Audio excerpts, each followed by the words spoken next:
اکثر لوگوں کا یہ سوال آتا ہے کہ ہم نے تو اللہ سے بڑی دعائیں کی ہیں، اب تک ہماری دعائیں قبول کیوں نہیں ہوئی؟ کبھی سوچا ہے اگر اللہ نے تمہاری دعا قبول نہ کرنی ہوتی تو وہ تمہارے دل کو ایک ہی دعا پر کیوں روک دیتا؟ اگر دعا قبول نہ ہونی ہوتی تو وہ تمہارا دل بھی تو بدل سکتا تھا یا تمہیں وہ دعا مانگنے سے روک سکتا تھا۔ لیکن جب دل بار بار ایک ہی دعا کے لیے تڑپے تو یہ اللہ کی حکمت اور رحمت کی نشانی ہے۔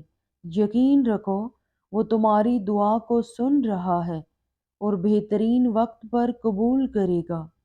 جانتے ہو کہ قبولیت صرف یہ تو نہیں جو مانگا وہ مل جائے، قبولیت تو یہ بھی ہے کہ آپ پر آئی بلائیں ٹال دی جاتی ہیں۔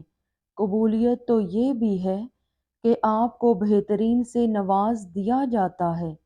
قبولیت تو یہ بھی ہے اس دعا کا اجر آپ کو آخرت میں دیا جائے گا۔ جانتے ہو اللہ تمہیں بے بسی کے مقام پر کیوں لایا؟ تاکہ تم اللہ سے رجوع کرو اور یقین سے مانگو۔ جب تم دعاؤں پر یقین کرنا سیکھ جاؤ گے تو جو چیز تمہیں ابھی ناممکن لگ رہی ہے اور جو چیز نصیب میں نہیں ہے وہ بھی تم یقین سے پا لو گے۔ تمہارا مقدر تمہاری زندگی نہیں بناتا، تمہارا توکل تمہاری زندگی بناتا ہے۔ تمہارے پاس اب بھی دعا کا اختیار ہے۔ تمہاری کہانی ابھی ختم نہیں ہوئی۔ تمہیں دعاؤں کی توفیق ملنا ہی قبولیت کی سب سے بڑی دلیل ہے۔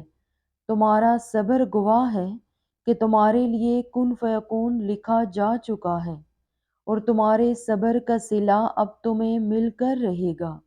کچھ بھی ناممکن نہیں ہوتا، بس ہم ایسا سوچ لیتے ہیں کہ یہ چیز نہیں ہو سکتی۔ کیوں نہیں ہو سکتی؟ بالکل ہو سکتی ہے، بس اپنی دعاؤں پر بھروسہ ہونا چاہیے، دل میں ایمان مضبوط ہونا چاہیے۔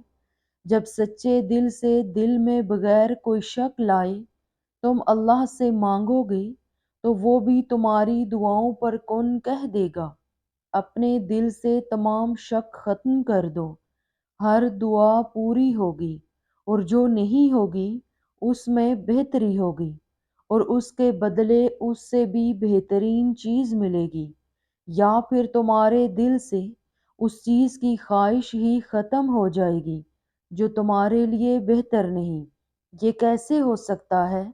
سسکیوں کی پکار ہو اور وہ نہ سنے، آنسوں سے بات کرو اور وہ آنسوں کو نہ سمجھے، دل تکلیف سے پھٹ رہا ہو اور وہ تمہارے ٹوٹے دل کی تکلیف کو نہ سمجھے، صبر کی آخری حد ہو اور وہ نہ جانتا ہو، تم سجدوں میں رو کر مانگو وہ قبول نہ کرے، تم اس پر یقین رکھو اور وہ تمہیں مایوس کر دے، ایسا کبھی ہو نہیں سکتا۔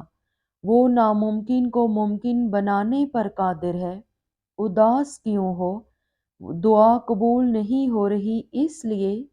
ہاں، کبھی کبھی قبولیت کا لمحہ ہوتا ہے تو منہ سے نکلتے ساتھ ہی دعا قبول ہو جاتی ہے، لیکن پتہ ہے جس چیز کے لیے تم سجدوں میں تڑپ کر روتے ہو، جس کے لیے تم خود کو بدل دیتے ہو، اللہ پھر اس پر تھوڑا امتحان ضرور لیتا ہے تاکہ وہ تمہاری اس پکار اس تڑپ کو دیکھ سکے تمہارے میں کتنا صبر ہے۔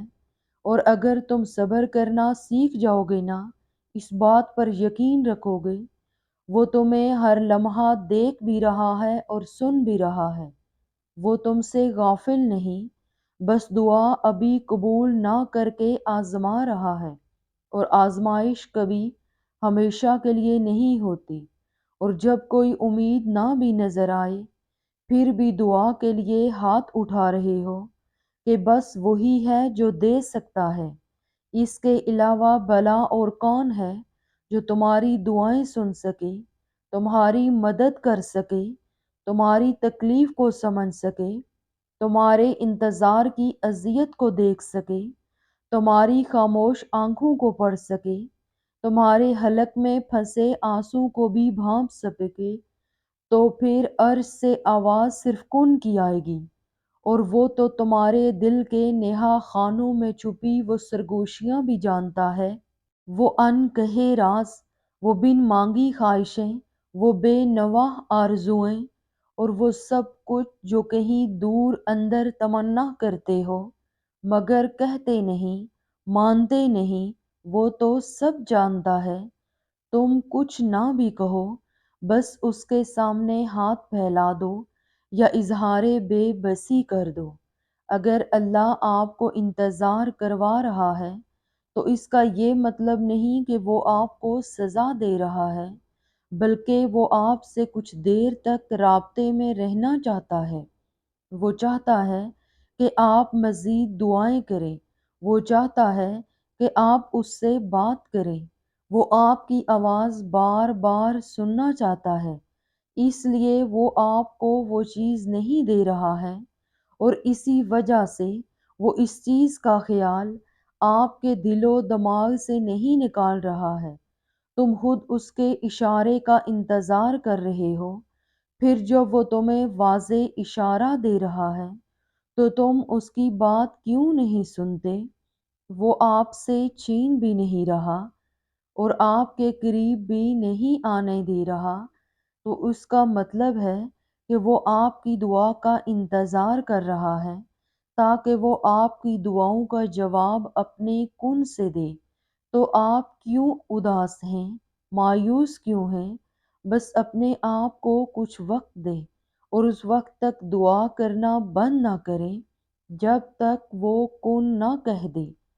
سنو، میرا رب وہ ہے جو مشرق والوں کو دیکھتا ہے تو مغرب والوں کو نہیں بھولتا، جو آسمانوں کا نظام چلاتے ہوئے سمندروں کا نظام چلانا نہیں بھولتا، جو رات کے اندھیروں میں سجدہ کرنے والوں کو دیکھتا ہے تو برائی کی محفلوں سے غافل نہیں ہوتا، جو ایسا معاف کرنے والا ہے کہ 100 سال کے گناہ ایک پل میں معاف کر دیتا ہے، اور پلٹ کر یہ بھی نہیں پوچھتا کہ پلٹ کر تو نہیں کرو گے۔ جب تم گہرے درد میں سوالی بن کے اللہ کے سامنے جاتے ہو، جب تم بے بیاں خاموشیاں لے کے اللہ سے فریاد کرتے ہو، جب تم اپنی خطاؤں کی ٹوکری لے کے اس سے رحم کی بھیک مانگتے ہو، تو وہ تمہاری ساری رحمت سمیت تمہارا استقبال کرتا ہے، اپنے پرسکون سی یاد میں لپیٹ کے دنیا کے ہر درد سے آزاد کرا دیتا ہے، اپنے نور سے تمہارا بکھرا ہوا دل پر نور کر دیتا ہے۔ بس اس کی طرف آنے کی ذرا سی دیر ہے، جب تم آسمان کی طرف دیکھتے ہو ٹوٹے دل اور بھیگی آنکھوں سے کہ اللہ تمہاری دعا پر کن کہہ دے، تو یقین کرو اللہ اسی لمحے تمہاری ہر دعا پر کن فرما دیتا ہے۔